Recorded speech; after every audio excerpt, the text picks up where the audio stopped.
You ever notice how history doesn't just repeat, it adapts? Because if you listen to people in 2025, right now, you'll hear them saying, "This isn't the Trump I voted for. I didn't know it would go this far." Sound familiar? Because if you've ever picked up a book about history, it should. It's not the first time people have said it, and we really need to talk about what that means. Because here's the thing. Yes, absolutely. There were Germans who said, "This isn't what I voted for," when Hitler fully seized power. But let's get specific so we don't miss the lesson. When Hitler came to power in 1933, he didn't run on a single clear promise of genocide and dictatorship. He ran on ending the economic collapse of the Great Depression, restoring German pride after the humiliation of World War I, punishing the corrupt political elites of the Weimar Republic, stopping communist revolution, and uniting true Germans. A lot of people supported those goals without signing up for what came next. Some of them literally said later on, of course, "We wanted jobs and stability. We didn't want war. We wanted an end to street violence, not book burnings. We voted for law and order, not camps," because they thought the radical parts were just talk. They assumed he didn't really mean it, or they just figured it wouldn't touch them. But here's the truth they didn't want to face. Hitler told them exactly what he believed. He wrote Mein Kampf. He made no secret of his anti-Semitism. He promised to smash democracy, and he used fear and scapegoats from day one. So why did people convince themselves that it wouldn't go that far? Because they only wanted to believe the parts that benefited them. Because they hated the other just enough to look away. Because they thought they could control him. Because beating their enemies felt more important than protecting democracy. And when he took over, sure, some regretted it. Some said, "This isn't what I wanted," as freedoms vanished. Some tried to distance themselves, and some just went quiet. But by then, it was too late. He'd outlawed dissent, controlled the press, dismantled the system that could have stopped him. Now look at us. In 2025. Tell me it doesn't sound familiar. Because you've got people saying, "This isn't the Trump I voted for. I just wanted the economy strong. I just wanted the border under control. I didn't want camps." But let's be real, he told you who he was. He said immigrants were an invasion. He called the press an enemy. He praised dictators, refused to concede when he lost. He pardoned the people who stormed the Capitol for him. He said he'd be a dictator on day one. It was never subtle. You just didn't want to see it. And now we have actual camps in 2025. Alligator Alcatraz, a real detention camp in the Florida Everglades. Razor wire, surrounded by swamps and predators. Thrown up in 2 weeks to terrify migrants into leaving. Bragged about like it's a victory, sold to you as security. Is cruelty as policy, fear as branding. Exactly as promised. So if you're saying this isn't what I voted for, ask yourself, which parts did you think were just for show? Which scapegoats did you decide were acceptable? Which warning signs did you ignore because you thought you'd never pay the price? Because that's how it always goes. People tell themselves that the violence is exaggerated, that the tough talk is just talk, that it's about keeping order, not taking freedom, until it's too late to stop. And by then, there's no voting it out. There's no easy way back. So no, I don't want to hear "this isn't what I voted for" as an excuse. Because history doesn't give free passes for willful ignorance. It gives warnings. And if y'all keep ignoring them, we're going to learn that same hard lesson all over again. That democracy doesn't die in a moment.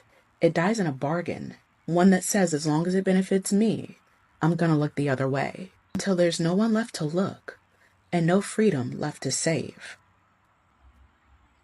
Well, I guess I'll be the one to tell you that one of the main functions of white supremacy is to make sure that poor and middle-class white people vote against their self-interest rather than share power and prosperity with black people.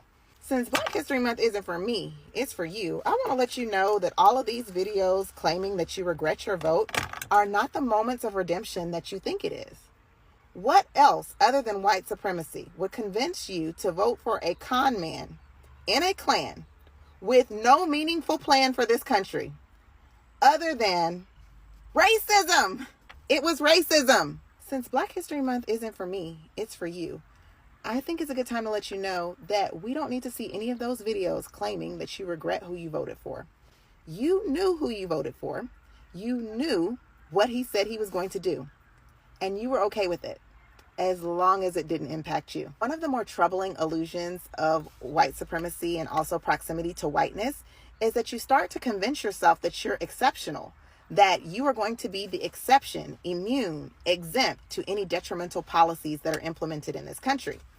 I hate to break it to you, but a lot of y'all are not in the tax bracket that you think you are. And the people that are in those tax brackets, they're laughing at you all the way to the bank because they're using you, poor and middle-class white people, to vote against your self-interest, all in the name of preserving white supremacy in this country. I guess the joke's on you. This is Katie Grass. Katie Grass is a woman. She's a lesbian, a mask-presenting lesbian. I know a little something about that. I get mistaken for a man almost every day. I do have a ponytail back here. But even without my hat on, even with my hat off, I still get mistaken for a man. My clothes, my body type, my face, I just present masculine. Same with Katie. Katie went to a McDonald's in Illinois with her 13-year-old cousin. She didn't live in Illinois, but she was there to see some family.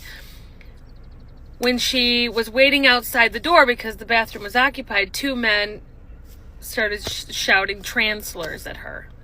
She did a wrist flick like, I'm a lesbian. I'm not trans, I'm just mask presenting. I'm lesbian, and she did a wrist flick. These two men, a 19-year-old grown adult and a 17-year-old, viciously attacked her and stomped on her head. Beat her until she lost consciousness, and then continued beating her, all in the presence of her 13-year-old cousin. When employees at the McDonald's she was at attempted to intervene, these two men turned and attacked the employee. Now, the two men were caught,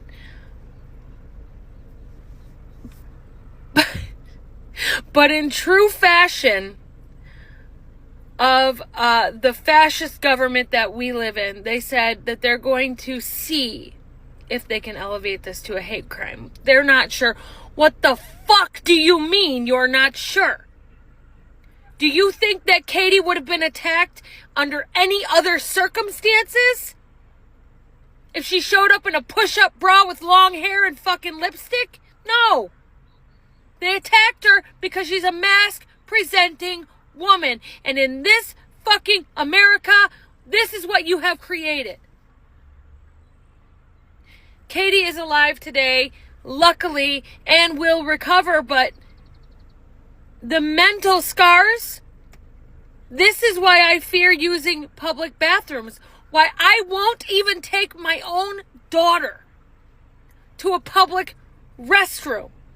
I have to have my wife go because I don't want them getting hurt because of me.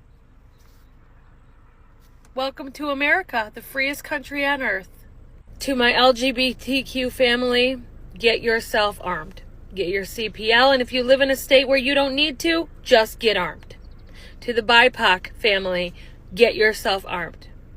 In Donald Trump's America, this shit is going to happen day in and day out until we fucking do something about it. They have made this shit okay. They have made this shit okay. And when you have prosecutors going, we'll see, we have to see if it matches the elements of the crime to elevate it to a hate crime. What the fuck do you mean? You should be emphatic that it is a hate crime and you will charge it as such. That's how you stop people from doing this shit when they know they're going to get enhanced fucking sentences. Get armed. Hey, brother. There is an endless road to rediscover. Hey, sister. No, the water is sweet, but that is thicker. I'm taking my music career. Hello, everyone. It's Anthony. Welcome back to my YouTube channel. And what is voter regrets? Because I believe it's a new word that should be added in the dictionary. It has been used commonly, or it has been of much use now since Trump came to power. And now that Trump supporters are facing bankruptcies, they are facing harsh economic realities. Now they say, let's care for each other. It's their new word. Let's care for each other. When in the real essence, their voting pattern of their votes prove otherwise. They don't care damn about anyone else. Hang my head. You voted red to protect your kids from what exactly? Certainly not from measles, considering 2 unvaccinated kids died from it this year and over 700 cases have already been reported in the US. And not from the flu either. 207 kids died last flu season, most of them unvaccinated. But sure, keep fighting for their freedom to catch completely preventable diseases. Sounds like solid parenting. And not from school shootings either, because your party is in bed with the NRA and blocks gun reform at every turn. And definitely not education, because you're more worried about banning books and drag queens than you are underfunded schools, school lunch programs, or actual literacy rates. You claim that voting blue is about killing kids, when in reality the only thing blue voters are trying to kill is the cycle of poverty, systemic racism, and the horrifying maternal mortality rates, which skyrockets under Republican policies. If voting red is about protection, then I'm going to need you to explain why the U.S. leads the developed world in child gun deaths and maternal death rates, particularly in red states.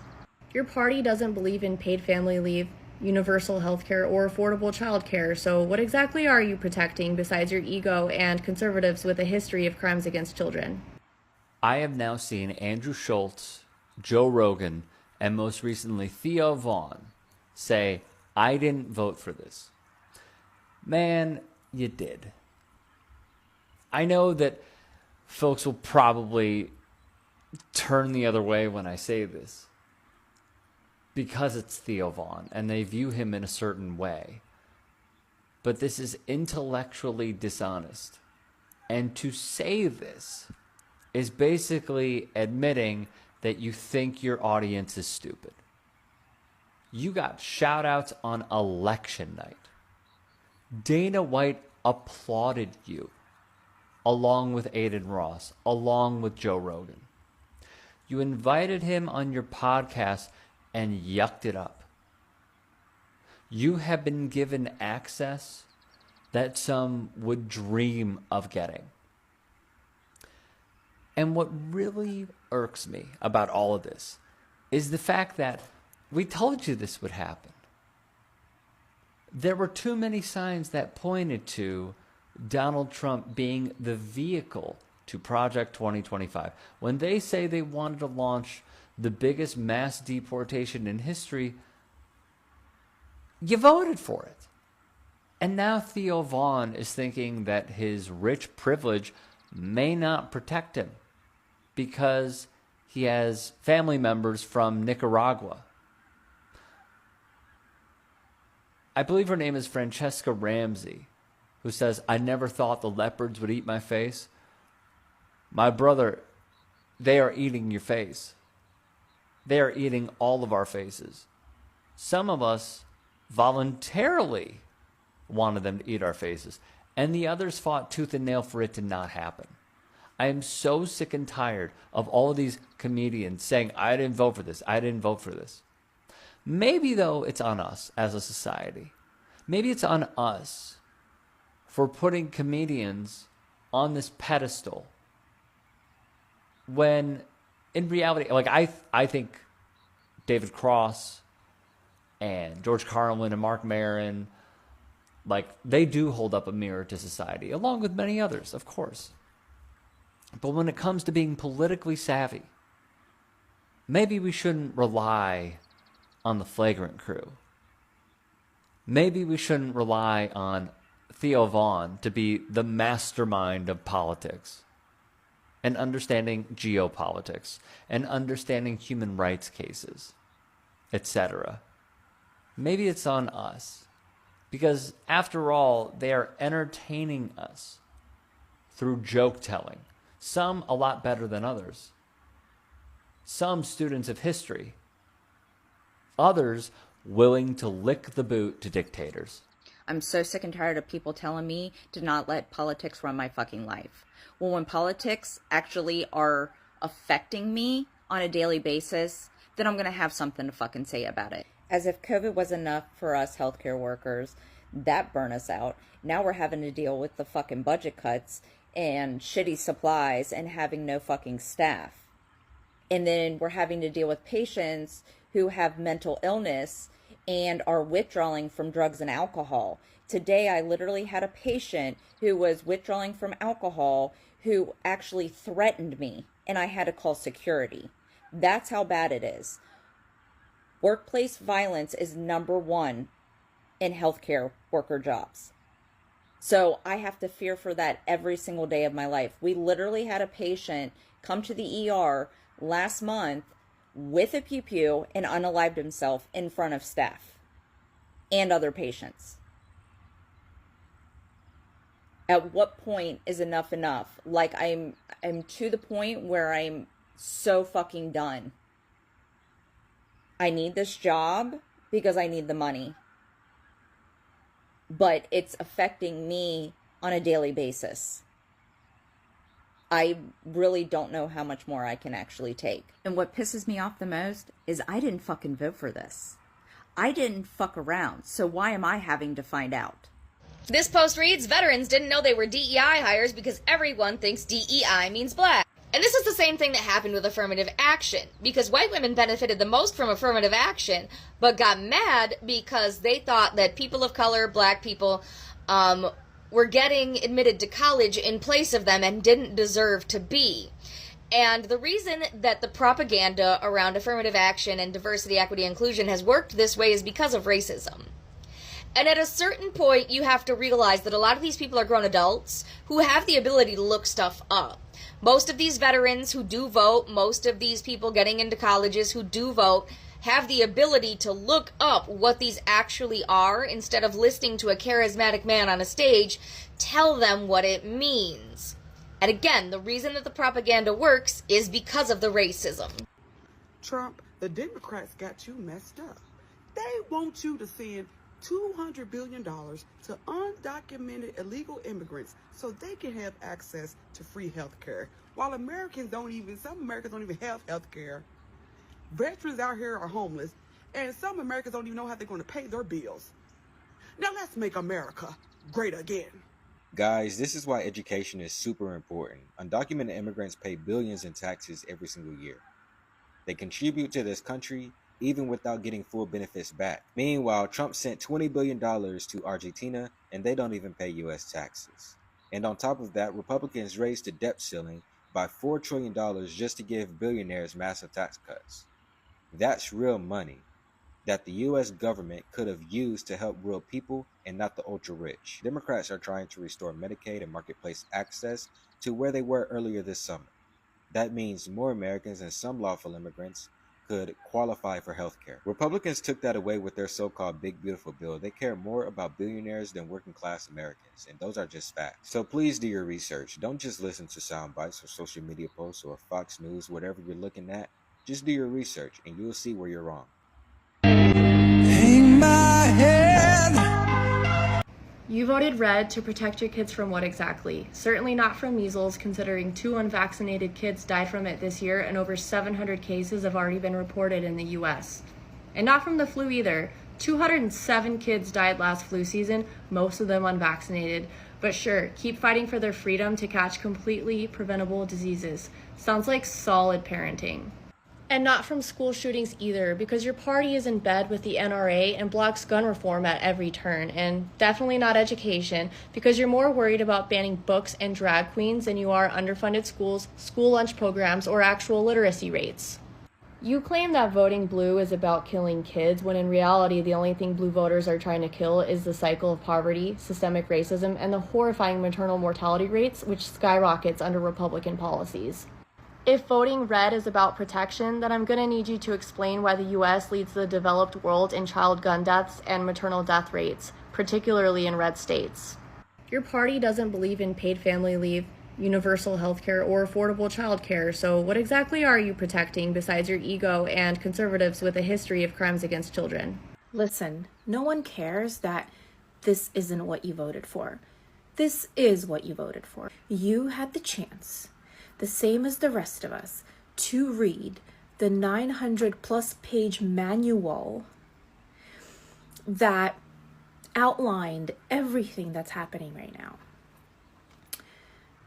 So when you say, this isn't what I voted for, all it tells us is that you weren't paying attention and you just voted for the party. You voted for your cult leader. You voted for everything that was in that manual. So instead of saying this isn't what I voted for, consider saying, I'm sorry. This is what I voted for, but I didn't know. I didn't realize it would be this bad. I made a mistake, and I'm sorry. And now I will do everything in my power to fix what's happening, to align myself with people who are fighting against this. We don't care that this isn't what you voted for. This is. What we care about is what you're going to do next. What are you going to do next? Hello everyone, it's Anthony. Welcome back to my YouTube channel. It's amazing having you here, my viewers. So let's discuss about the state of our current affairs. So during the election period, I saw many people claiming that I'm a Bernie bro, but I might vote Donald Trump. And when you try talking them out, or when you try speaking to them, like, where does Trump and Bernie policies align? Many didn't have a clue because some were swayed by Trump's style, Trump's ruthlessness. I don't care, I don't give a damn. That's what maybe made many of the Bernie Bros vote for Trump. So now, reality hits them hard. Like, this ain't what I voted for. This ain't what I wanted my country to become. Trump said that he will lead a peaceful country. He won't lead us to wars. True, he has done that.